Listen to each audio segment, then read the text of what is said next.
On this episode of Lifeguard, hazardous conditions in Huntington have lifeguards leaping into action.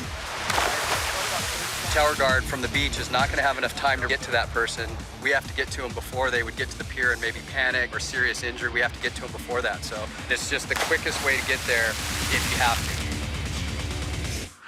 to. Then, in Long Beach, the lifeguards come across a boat taking on a lot of water. Hey, water! Hopefully we can get ahead of it before it goes down. Trying to locate the source right now. I think it's coming in where the shaft enters the hull. We couldn't keep up. It was still going down. And in San Diego, the guards pull a hypothermic long-distance swimmer to safety. Let's go heater in here, and you're running oxygen for the back seat. The victim just seemed like her mental functions were diminished. What was interesting, though, is once we put her on oxygen and turned the heater up nice and hot in the truck, quickly those mental capacities started coming back. One of the first things I got out of her was she was also with her daughter. Jet 3, the 6-year-old daughter of the victim is out there.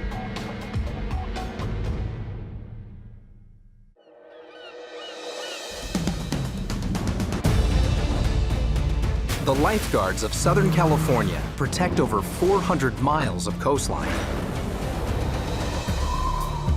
And nothing impacts their day like the weather. As lifeguards, a lot of us are amateur meteorologists. Good weather brings a lot of excitement, a lot of action. On these beaches, lifeguards are the first responders. I have a 911 call of a distressed swimmer. I like those exciting days where you don't really know what's going to happen.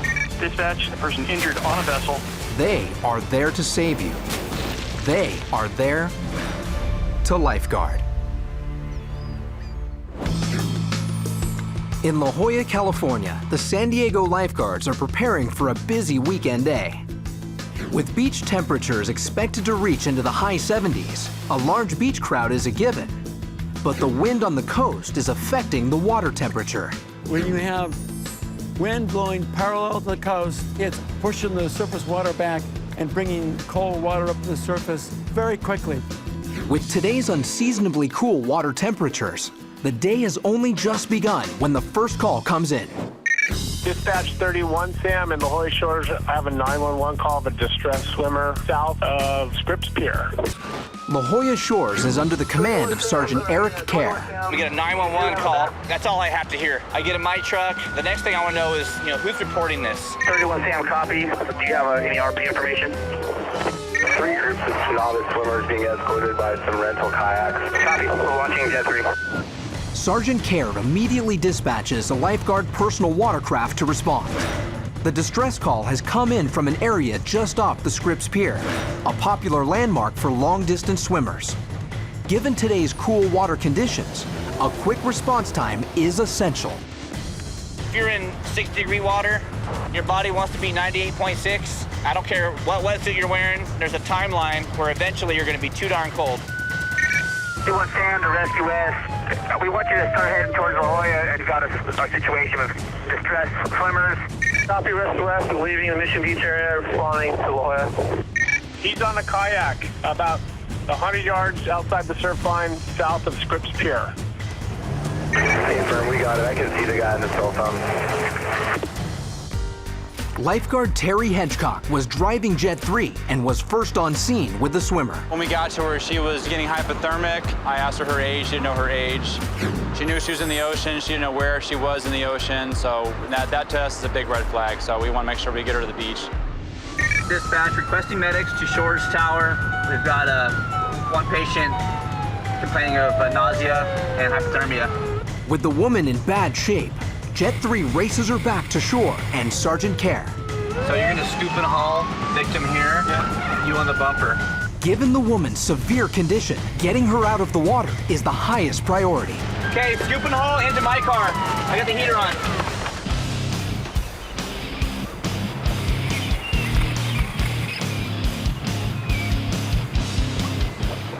Unable to even stand on her own, the lifeguards rush the woman out of the frigid water.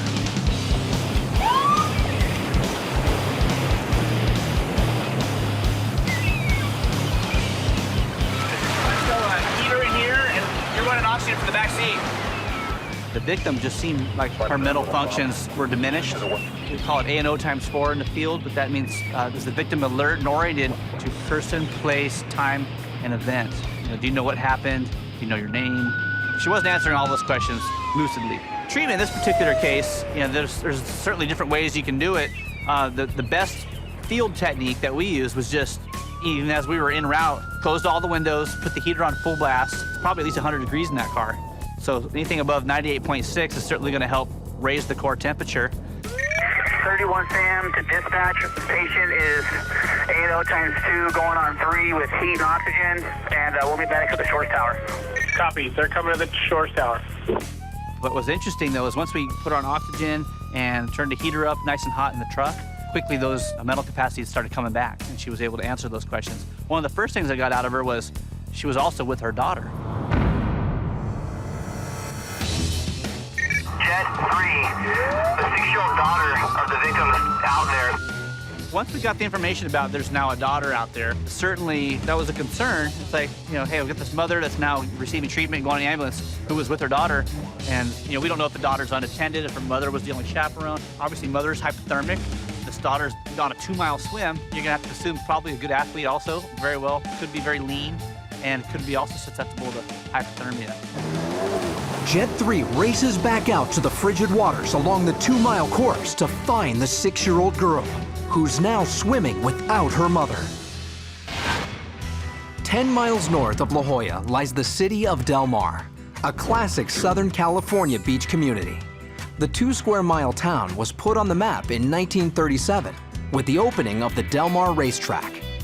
Del Mar became a popular destination for Hollywood royalty. Even the town's unofficial catchphrase, "where the surf meets the turf," was coined by Bing Crosby. Del Mar has striking bluffs to the south and a river mouth to the north that splits the beach. These features and ever-changing weather conditions keep the lifeguards on their toes.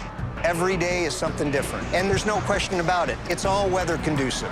Poor weather brings less action, less people.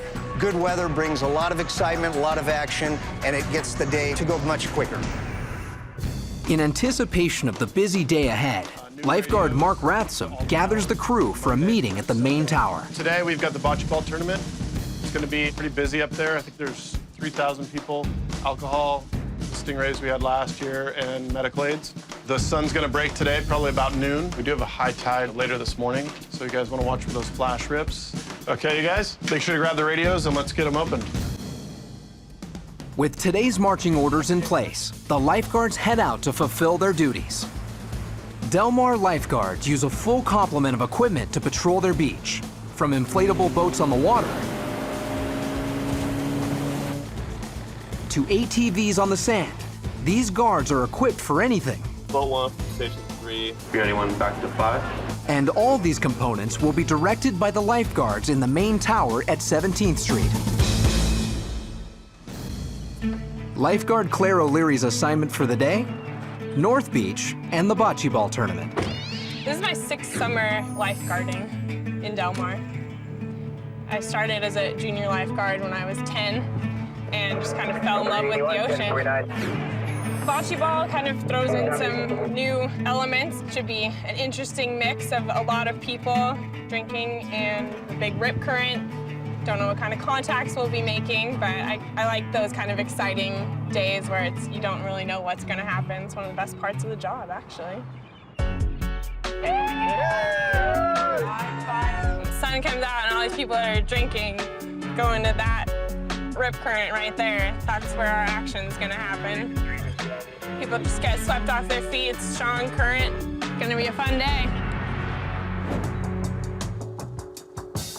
As lifeguard O'Leary begins her watch over North Beach, it's not the enormous crowd at the bocce ball tournament that has her worried. It's the dangerous rip currents in front of her. Claire spots a small child being pulled out by the treacherous currents. Little arms start going, you just know it's time to head out. We got out there and he said, "I called for help." He's really small, probably 6 or 7. Just gets really good currents going, and when you're smaller, you can't really swim through it and can't get to a place you can touch, so. parents were in here, they kind of ran up and grabbed their parents, but that's typically how it goes. We're out there before they even know the kids are getting in trouble, so yeah, a little scared, but those are the kind of easy ones because I get in and then I'm up to here and they're all right, so that's why we go out. Claire's careful watch kept the young boys safe from the rip current. But farther south in Del Mar, guards at the 17th Street Lifeguard Station have spotted their own dangerous situation forming. Flash rips. When we're looking out at the water, what we're looking for is a certain water condition, you know, like a rip current. 80% of our rescues are in rip currents. They're pretty easy for us to identify. They almost look like a small river going out to sea. The water's moving out. We're also looking for people in the rips. They're looking in and they're just, instead of duck diving under the waves, they're taking waves over the back of their head. That's an indicator to us that they want to be on the beach. With the rip currents pulling the swimmers out to sea, the lifeguards launch into action. When the flash rip lights up, it just takes them straight out, just like any other rip current. The one thing with our flash rips is that it only takes them about shoulder deep, but that's enough for a small kid not to be able to keep their feet on the ground. Equipped with their rescue boards, the lifeguards rush to bring swimmers back to safety. A lot of the time they don't know what they are, but they feel that they're getting pulled out. And then a lot of times they just need help in. We just went too far out, and I guess we were in a rip current, so they came and got us. Lifeguard Mallory Murphy IDs another rip current victim. They were coming in, they had swum out past the waves, and there was a strong rip tide coming. We thought that they wouldn't be able to make it quite in. I can't swim back to, like, we're not even moving. I knew the guy probably wouldn't get on the board, but the girl wasn't that strong of a swimmer, so she hopped on. Oh my God, big wave. Oh my God, I'm scared of big waves. You have to kind of boost them on, and then you got to get behind and paddle the board, because you got to make sure that there's an even weight on the board so you don't nosedive. Yay! Rescue! For now, the flash rips have stopped, and the guards have kept Del Mar safe. But they will continue their careful watch, because they know things out here can change quickly. 10 miles down the coast in La Jolla, California, lifeguards have rescued a hypothermic long-distance swimmer. But they discover that she's left something behind in the cold water. Her 6-year-old daughter.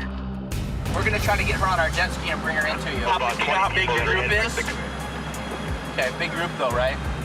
While the girl's mother is still in hypothermic shock, Jet 3 scours through the large group of swimmers looking for her child. She's now probably a 3, still a little fuzzy. All right, what city are we in right now? All right, what year is it?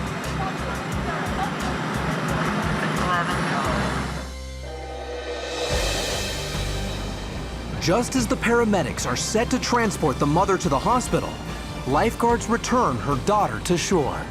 I don't know, her daughter's okay. She's coming up right now. A family reunited. So they're just making sure your mom's okay right now. It should be good in a few minutes, okay? Are you gonna swim back now? Yeah. Yeah. Where to, the cove? The cove? You walk for me? Nice and easy, okay? The daughter's going with you. As a sergeant, you've got a lot of things going on, but just to actually, okay, good. The jet ski found the girl. She's on the beach. It's the right daughter. You know, they didn't grab somebody else's kid. They grabbed the right daughter, and then she's safely on the beach. It worked out very well. 31 Sam dispatch, medic rescue 9, script La Jolla, lifeguards, fire clear.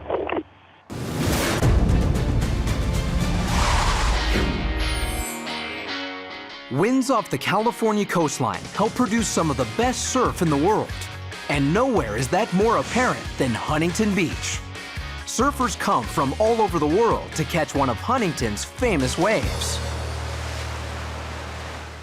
But these crowded waters can become a breeding ground for disastrous collisions. Surfers not only need to look out for oncoming swimmers, but also a much more dangerous obstacle, the Huntington Beach Pier. The best waves in Huntington break on and next to the pier.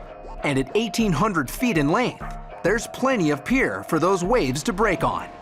For high-speed surfers, these concrete pilings pose a serious threat. Huntington Beach has stationed some of their most experienced guards at a tower on the pier known as Tower Zero. From here, lifeguards can easily spot swimmers and surfers caught near the pier and react the quickest way possible, 40 feet straight down. Rescues from here require the utmost concentration, as conditions around the pier are always changing. In this amateur video, a lifeguard decides the best route to safety is actually on the other side of the pier. So he carefully guides the boogie boarder through the pilings. And in this cell phone video, a lifeguard is pulling 3 stranded young girls away from the pier and back to the safety of the shore. Triple save. With a combination of precision and teamwork, victims of rip currents and surf injuries are routinely saved from a disastrous collision with Huntington's Pier. Today, several Huntington Beach lifeguards are taking part in a pier jump training exercise, led by Marine Safety Officer Matt Carl.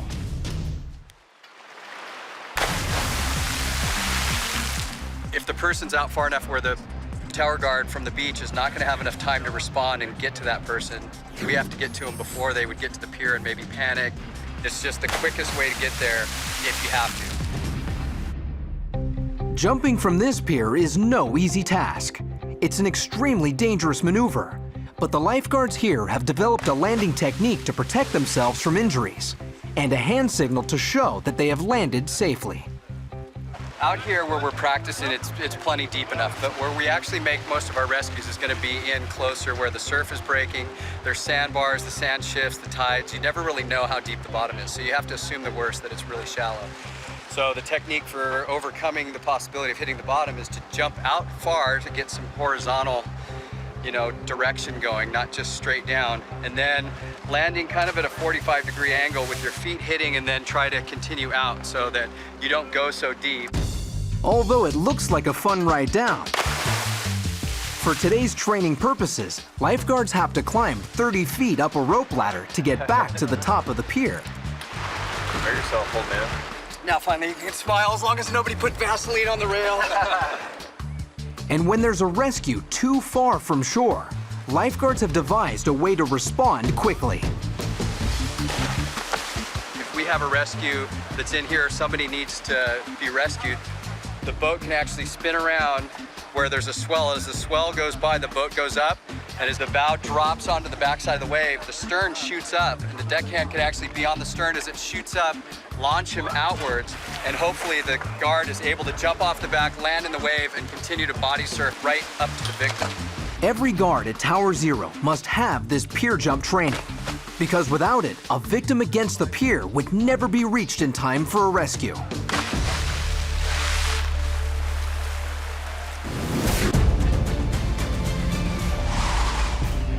Sheltered by the Palos Verdes Peninsula and man-made breakwaters, Long Beach is home to some of the best boating weather on the planet.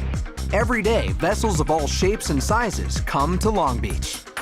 From tankers to trawlers, the one thing these boats have in common, a leak can mean disaster. And a leak is what Long Beach lifeguard Robert Hamilton is up against this afternoon. Okay, what we have is a 42-foot trawler taking on water. Hopefully we can get ahead of it before it goes down.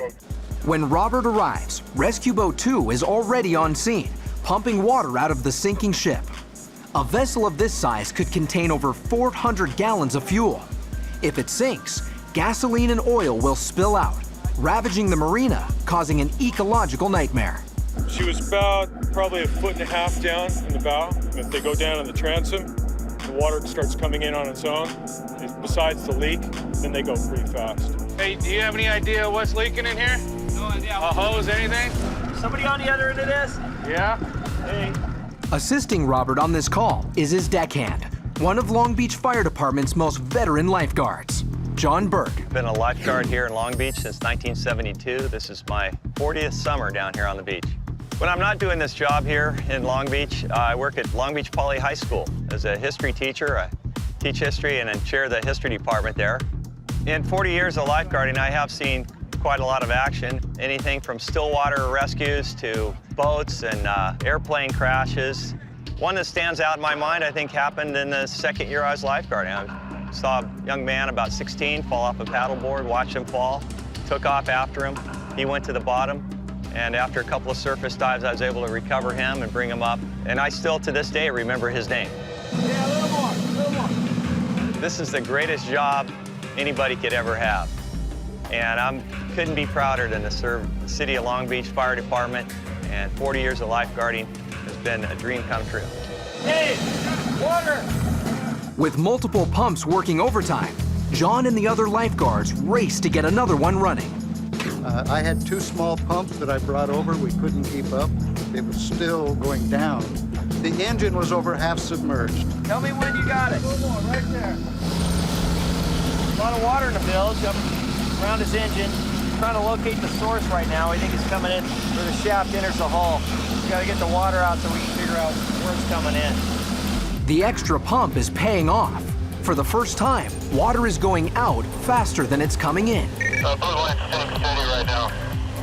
I'll let you know when we get ahead of it. Stop. We pumped out as much as we can from the bilge. We're still trying to find the source. We think We're done. You can shut down. Boat 2 is going to stay on scene, hopefully patch it up. If not, either way, this guy's got to have it fixed. He's got to be seaworthy just to be in the marina. So he's going to have to make repairs or get a haul out. For lifeguards Robert Hamilton and John Burt, this call is over. But they head back out on patrol where they will continue to keep Long Beach afloat.